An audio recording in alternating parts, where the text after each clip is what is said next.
কালকে দুটো ধামাকাদার লাইভ হয়েছে। একটা বাচ্চার বাবার লাইভ হয়েছে, আর একটা লাইভ হয়েছে বাচ্চার বাবার লিগাল অ্যাডভাইজার। একটা মনে হয় শুরু হয়েছিল 9:03-4 থেকে, আর একটা শুরু হয়েছিল 9:30 থেকে। যাই হোক, আমি বাচ্চার বাবার লাইভটা দেখতে পারিনি। আমি বাচ্চার বাবার লিগাল অ্যাডভাইজারের লাইভটা দেখেছি ওই 10:30-11টার পর থেকে, কারণ আমি তখনই বাড়ি ফিরেছিলাম। যাই হোক, আজকে সকালবেলায় লাইভটা দেখলাম, মানে বাচ্চার বাবার লাইভটা দেখেছি। বাচ্চার বাবার লাইভটা দেখে যা বুঝেছি যে হ্যাঁ, সীমাদিকে দেশদ্রোহী বলে যে ট্যাগটা দেওয়া হয়েছে, সেই ট্যাগটা আদৌ কি সত্যি নাকি মিথ্যে, সেই সম্পর্কিত আজকে আমি বিস্তারিত আলোচনা করব।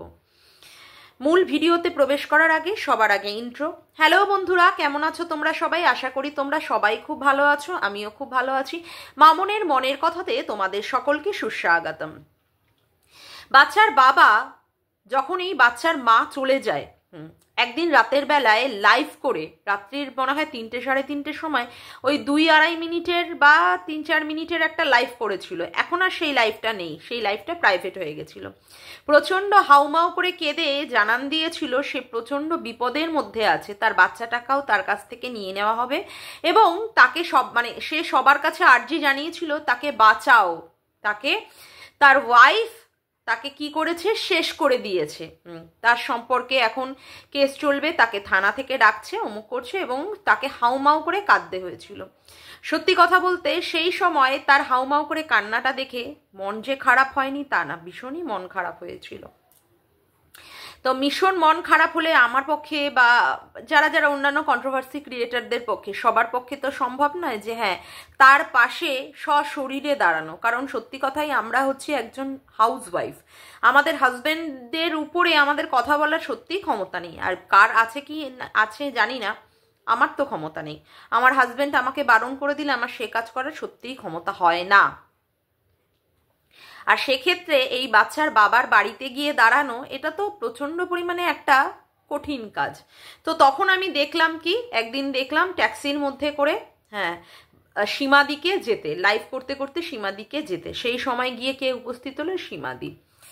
বারংবার যখন এই বাচ্চার বাবার কেস সংক্রান্ত ব্যাপার এসেছে, অমুক এসেছে, থানায় যেতে হবে, তাদেরকে হাজিরা দিতে হবে, সেই সময়ে উপস্থিত থাকতো সীমাদি।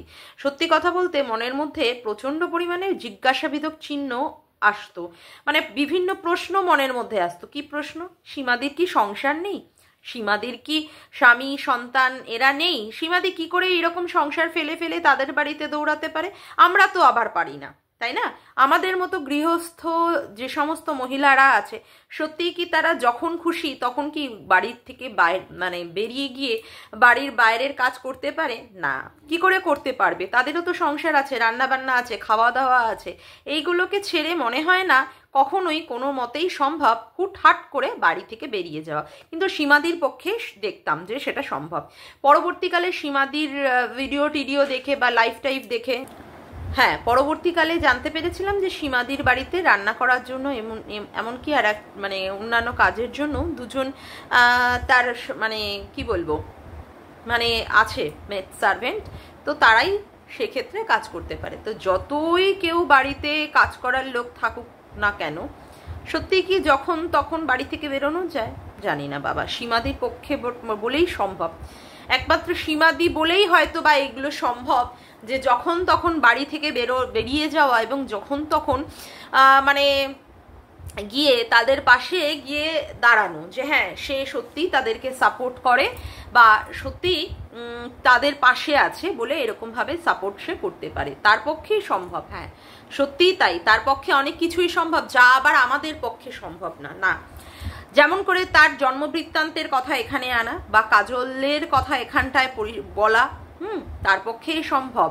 তারপরে তাকে তার হাজবেন্ড শুভদা কিভাবে গালাগালি দেয়, অমুক করে, তারপরেও সে তার স্বামীর প্রতি আনুগত্য এবং সবসময় চায় স্বামী তার জীবনে থাকুক। এটা তো সত্যি কথাই, স্বামী গালাগালি দিক, ভালোবাসুক, আদর করুক, মারধর করুক, স্বামীর সঙ্গটাই প্রত্যেকটা মেয়েই চায়, এবং স্বামী যাতে সুস্থ থাকে তার মঙ্গল কামনায় প্রত্যেকটা মেয়েই যে ঠাকুরের কাছে প্রার্থনা করে, এবং এটাই হওয়া উচিত।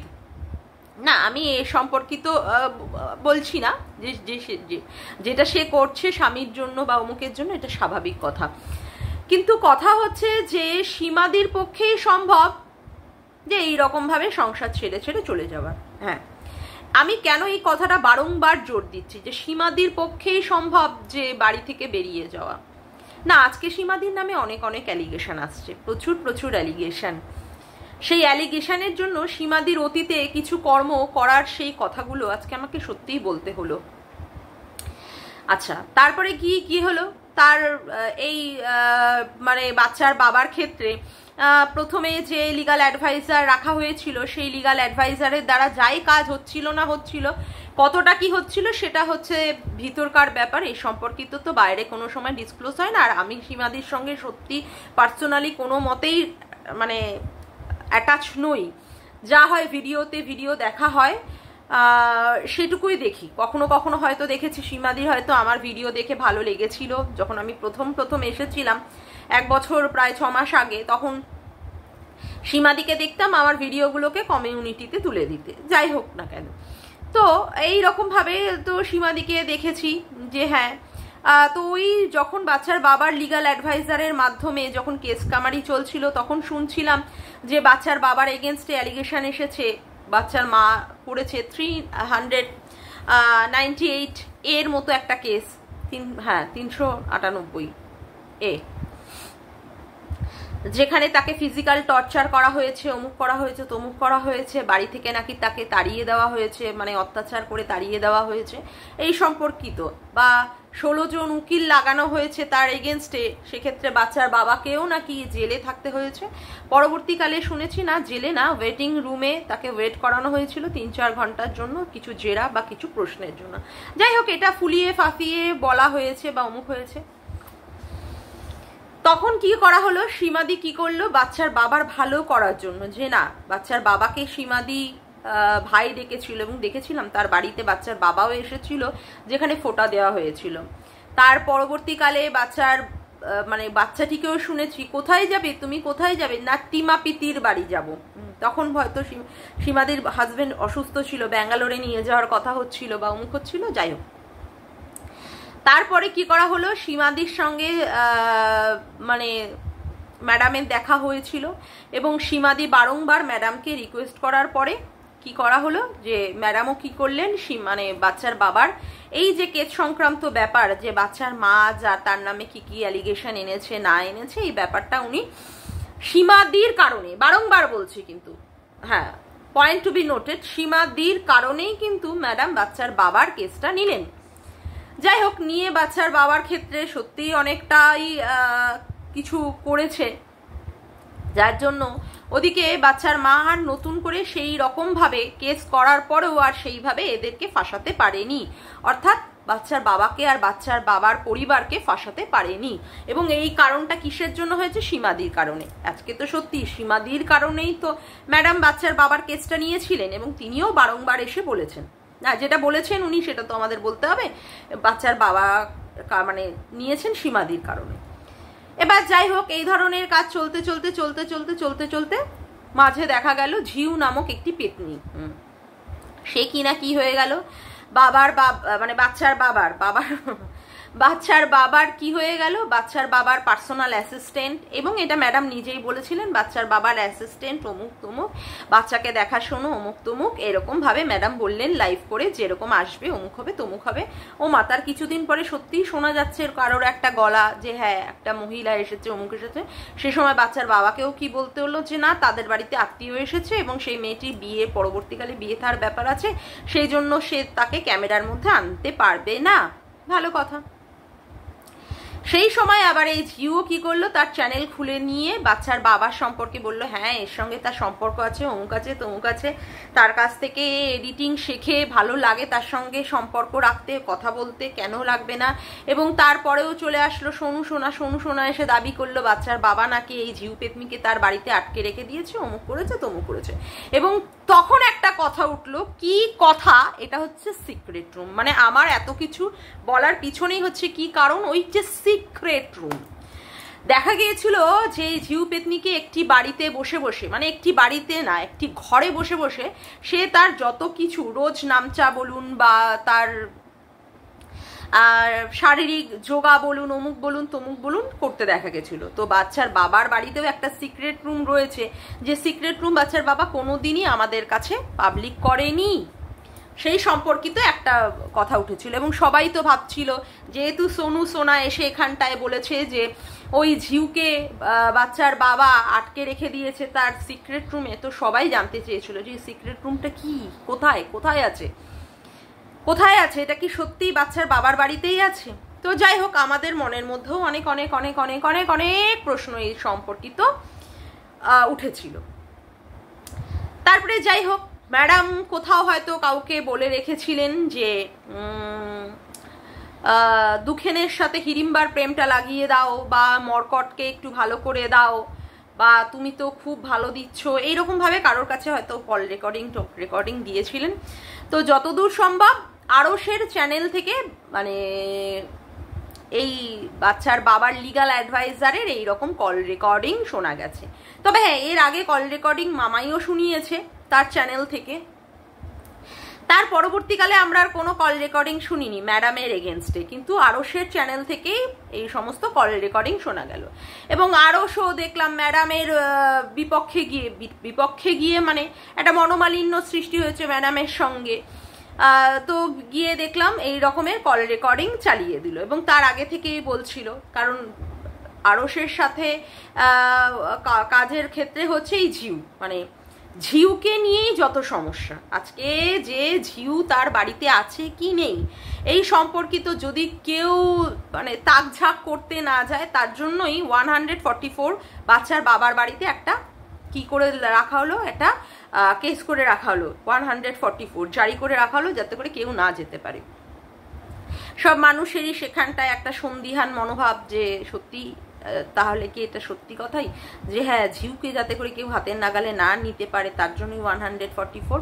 এবং সেই সময় ঝিউও বিভিন্নভাবে প্রত্যেক দিন একের পর এক এসে ভিডিও করে করে দেখাচ্ছিল। এবং তখন আরও সেটাতে প্রচণ্ড পরিমাণে রেগে গিয়ে ম্যাডামের এগেনস্টেও 2-4টে খারাপ কথা বলা শুরু করলো। এবং তারপরে কি হলো, তারপরে হলো ম্যাডামের কল রিফিল করে দিল। এবং ম্যাডামও তখন খুব হিন্দু মুসলমান ব্যাপারটাকে নিয়ে, মানে মুসলিম সম্প্রদায়ের মানে মধ্যে কিছু নোংরা মন মানসিকতার মানুষের, বিশেষ করে জঙ্গিবাদী মানুষের আর ওই মৌলবাদী মানুষের আচার আচরণ বা কথাবার্তাতে পুরো মুসলিম কমিউনিটিটাকে উনি ধিক্কার বা গালিগালাজ বা নোংরা ভাষা শব্দ চয়ন দিয়ে উনিও প্রচণ্ড পরিমাণে করছিলেন। এবং এখানকার মানুষেরা যাতে বাংলাদেশের কোনো মানুষের সাথে যোগাযোগ না রাখতে পারে, না করে, অমুক করে, সেই দিয়ে উনি ওনার চ্যানেল দিয়ে লাইভ করে করে বলেছেন। এটা ওনার ব্যক্তিগত ব্যাপার, ওনার চ্যানেল, উনি কি বলবেন ওনার মুখ, সেটা নিয়ে আমার কোনো রকমের মন্তব্য করার কোনো দরকার নেই। আর ওনার কথায় আমার বাংলাদেশের আমার আত্মীয় স্বজনের সঙ্গে সম্পর্ক তো আমার নষ্ট হবে না, কারণ বাংলাদেশে আমার আত্মীয় স্বজন আছে, থাকবে, কারণ তারা আমার রক্তের সম্পর্ক। যাই হোক না কেন, এই সম্পর্কিত আমিও অনেক রকমের ভিডিও করেছি। এখন কথা হচ্ছে যেটা মুদ্রা কথা, যে আরশ একটি বিধর্মী ছেলে, কিন্তু সে যখন বাচ্চার মায়ের এগেনস্টে করা নোংরা কুকীর্তিগুলোকে ফাঁস করেছিল, সেই সময় আরশের ছাতা পিটানিটাও খুব ভালো লেগেছিল। আরশকে ভালো বাচ্চা, ভালো ছেলে, ভালো কাজ করছে বলে তাকে প্রচণ্ড পরিমাণে প্রশংসা করা হয়েছিল। কিন্তু এই আরশ যখন আবার ঝিউ পেতনির সমস্ত তথ্য তুলে নিয়ে এসেছে, সেই সময় আবার আরশকে গালি গালাজ, অমুক তমুক, লুঙ্গি বাহিনী, অমুক বাহিনী, তমুক জারজ, অনেক কিছুই বলেছে। তো যাই হোক, অনেক কথা আমি ঘেনিয়ে ফেলেছি, যেটা আবার বলার মূল বিষয়বস্তু। তো আরশের চ্যানেল দিয়ে ম্যাডামের এগেনস্টে কিছু কল রেকর্ডিং পাওয়া গেল। এবং তারপরেই কি হলো, একটা সিক্রেট রুম, যেখানে কিনা কৃষু বাবা বসে আছে, জানলায় বসে আছে, সেই ছবিটা দেখা গেল। তো ছবিটা দেখা গেল মানেই সীমাদির সঙ্গে সম্পর্কিত, যেহেতু সীমাদি তাই বাচ্চার বাবার বাড়িতে যেত, এবং বাচ্চার বাবার সঙ্গেই, মানে বাচ্চার বাবার পরিবারের সঙ্গেই তার সঙ্গে সম্পর্ক ভালো, এবং তার থ্রু দিয়েই সবাই মোটামুটি বাচ্চার বাবাকে চিনেছে। এই জন্যই ধর ওই কেষ্টা বেটাকেই ধর, মানে সীমাদিকেই ধর, টার্গেটটা কর সীমাদিকে। প্রত্যেক দিন সীমাদিকে দেশদ্রোহী দেশদ্রোহী দেশদ্রোহী, একদিন মানে একজন তো সীমাদির সঙ্গে আমাদের মধ্যে তুই সম্পর্ক নষ্ট করতে পারবি না, তোকে তো সীমাদি একদম মাছির মতো এইরকম ভাবে তুলে নিয়ে ফেলে দেবে। ওরে বাবারে, সেই লেভেলের। আমি সীমাদির ওখানটায় লাইভে একটা জায়গায় কমেন্ট করেছিলাম যে সীমাদি তুমি এরকম বলো না, তোমার নামে কেস দেবে। ওরে মাগো মা, গুতো কি গুতো, সেই নিয়েও পর্যন্ত আবার হয়ে গেল, কি ভিডিও হয়ে গেল কেস দেওয়া নিয়ে, সেটাও আবার আর একজনের কমিউনিটিতে ঝুলতে শুরু করলো। যাই হোক, তো কথা হচ্ছে যে আমি যদি সেরকম অন্যায় করি তাহলে তার শাস্তি হবে, আমি যদি অন্যায় না করে থাকি তাহলে তো কোনো কিছুই হবে না, তাই না? এখন তো সত্যি কথা বলতে ইউটিউবে case case case case case কেসের বিশাল খেলা চলছে। কিছু হাঁকতে গেলেও কেস, মুততে গেলেও কেস, পাদলেও কেস, এইরকম কেস মানে আগে কোনোদিন কেউ দেখেনি। অবশ্য যার যা প্রফেশন সেই প্রফেশনই মেনটেন করার জন্যই এসেছে, যার কাজই হচ্ছে কেস দেওয়া। সে কেসের বাইরে তো আর কিছু বুঝতে পারবে না। ওয়াইটি শুদ্ধ করার নাম করে এসে সে নিজেই এখানে ইতর, ছোট লোক, শয়তান, পাজি, বদমাইশ, মানে যা খুশি তাই বলে যায়। যাই হোক, তো এবার ব্যাপার হচ্ছে যেটা, তো সীমাদিকে কি করা হচ্ছে এখন, টার্গেট করা হচ্ছে দেশদ্রোহী বলে। একজন তো সকালবেলায় উঠতে থেকে সীমাদিকে দেশদ্রোহী, দুপুরবেলায় দেশদ্রোহী, বিকালবেলায় দেশদ্রোহী, রাতের বেলায় দেশদ্রোহী। সীমাদি এখন কি অমঙ্গলা হয়ে গেছে, সীমাদি এখন কাজলদানি হয়ে গেছে। তুই এরকম নোংরামি পানাই করেছিস, শুভদা এখন অশুভদা হয়ে গেছে, তোর বর তোকে পাত্তা দেয় না, তুই তোর স্বামী রেখে কি করে কাজলদানির সাথে সম্পর্ক করিস। মানে এত ভালো সম্পর্ক দেখিয়েছে, এখন তার সম্পর্কে এই ধরনের কথাবার্তা বলতে মুখটা একটু কাঁপছে পর্যন্ত না। হ্যাঁ, বলেই যাচ্ছে বলেই যাচ্ছে বলেই যাচ্ছে। এইবার আসি, কালকে কিন্তু বাচ্চার বাবা কিছুটা হলেও পরিষ্কার করেছে তার লাইভের মাধ্যমে। হ্যাঁ, কি পরিষ্কার করেছে? বাচ্চার বাবার বাড়িতেই রয়েছে ওই একটা রুম, যেটাকে কিনা বাচ্চার বাবার বা অনেকের তরফ থেকে সেটাকে সিক্রেট রুম। যাই হোক, তো বাচ্চার বাবা কালকে কি বলেছে যে এই যে তার বাড়িতে যে রুমটা, যেটাকে সে এতদিন পর্যন্ত রিভিল করেনি, যেটা সম্পর্কে secret room secret room secret room, ওদিকে তো লজিক বালি দিদি প্রত্যেক দিন চিৎকার করে করে বলেছিল জারজ, মানে আরসের নাম করে, জারজ জারজ জারজ, তুই আগে দেখা তো সিক্রেট রুমটা কোথায় আছে, আদৌ বাচ্চার বাবার বাড়িতে আছে কিনা যেটা তুই দেখা। আরশও কি করেছে, সাথে সাথে যেই প্রমাণ পেয়েছে আরশও সাথে সাথে তার একদম ভিডিওতে ছেড়ে দিয়েছে যে দেখ সিক্রেট রুম বাচ্চার বাবার বাড়িতে আছে কি নেই, এইরকম ভাবে। তার জন্যই ধরা হচ্ছে কি ঘেটিটা ধর সীমাই করতে পারে। কিন্তু কালকে বাচ্চার বাবা পরিষ্কারভাবে বলেই দিয়েছে, এটা যে ছবিটা রিভিল হয়েছে সিক্রেট রুমে, এটা তার বাড়িরই ছবি এবং এই ছবিটা তার অনুমতিতেই তোলা হয়েছে। মানে তাদের পরিবারের অনুমতি ছাড়া কেউ তো আর ওই রুমে ঢুকতে পারবে না, এটা তো সত্যি কথা। আমার বাড়িতে যদি 5টা রুম থাকে, সেই ক্ষেত্রে আমি যদি একটা রুম বন্ধ করে রাখি, আমি যদি না চাই যে সেই রুমটা কেউ দেখুক বা ঢুকুক ওই ঘরে, বা ছবি তোলা তো অনেক দূর কি বাত, তাহলে নিশ্চয়ই কেউ ঢুকতেও পারবে না, যেতেও পারবে না, ছবিও তুলতে পারবে না। তাহলে বাচ্চার বাবার অনুমতিতেই কেউ ওই ছবিটা তুলেছে, তুলে কি করেছে আরশের কাছে পাঠিয়ে দিয়েছে। কিন্তু কথা হচ্ছে এই ছবিটা তুললো কে? এই ছবিটা কি তাহলে সীমাদি তুলেছে? কারণ যাই দোষ হবে সবই নন্দ ঘোষ হিসাবে সীমাদির সঙ্গেই আলোচনা করতো ম্যাডামের আলোচনাতেই দুঃখেনের সাথে হিড়িম্বার প্রেমটা লাগিয়ে দাও, অমুক দাও তমুক দাও, এইরকম ভাবে কথাবার্তা হয়েছে। তাদের গ্রুপের লোকেরাই বলে যে হ্যাঁ এইরকম ভাবে কথাবার্তা হয়েছে। তাহলে এই সিক্রেট রুমের ছবিটা কে দিল? কথা হচ্ছে বাচ্চার বাবাকে কি শুধু সীমাদি ভালোবাসতো, সীমাদি যাতায়াত করতো? না, অনেক ভিউয়ার্সরাও আছে যারা বাচ্চার বাবার বাড়িতে গেছে। বাচ্চার বাবা যখন পিকনিক নামক একটি অ্যারেঞ্জমেন্ট করেছিল, যেখানে গেট টুগেদারের মতো একটা অনুষ্ঠান হয়েছিল, সেখানে কিন্তু অনেক বাংলাদেশি মানুষেরাও গেছিল। সেটা বাচ্চার বাবার মনে আছে, তাই না? হ্যাঁ, বাচ্চার বাবার মনেও আছে এবং বাচ্চার বাবার জানেও সেটা। সেই ক্ষেত্রে সেই সমস্ত বাংলাদেশি ভিউয়ার্সরা যারা গেছিল, তাদের মধ্যে কেউ ওই সিক্রেট রুমের ছবি তুলেছে এবং সেটা বাচ্চার বাবার অনুমতিতেই হয়েছে এবং বাচ্চার বাবা সেটা জানে। বাচ্চার বাবা কিন্তু কালকে বলেছে প্রমাণস্বরূপ হিসাবে তার কাছেও ডকুমেন্ট হিসাবে আছে যে হ্যাঁ তার মোবাইল থেকেই গেছে বা অমুক হয়েছে এরকম। আর বাচ্চার বাবাও এই সম্পর্কিত বাড়ির তার সম্পর্কিত সেও ভিডিও করে করে কারোর কাছে পাঠিয়েছে, মানে আরশের কাছে পাঠিয়েছে, সেটা বলেছে। তাহলে এটা প্রমাণিত হয়েছে যে সিক্রেট রুমের রিভিলটা সীমাদি করেনি। হ্যাঁ, কিন্তু বারংবার কি বলতে হচ্ছে, আজকের দিনেও এই মানে কিছু আছে যারা মূর্খ, পড়াশুনো তো শেখেইনি। হ্যাঁ, কন্ট্রোভার্সিকে লেখে কন্ট্রোভার্সি, ক্রিয়েটারকে লেখে ক্রিয়েটর, কন্ট্রোভার্সি মানে সত্যি কন্ট্রোভার্সি না পাসি কি বলবো, ক্লিয়ারকে বলে ক্লিয়ার,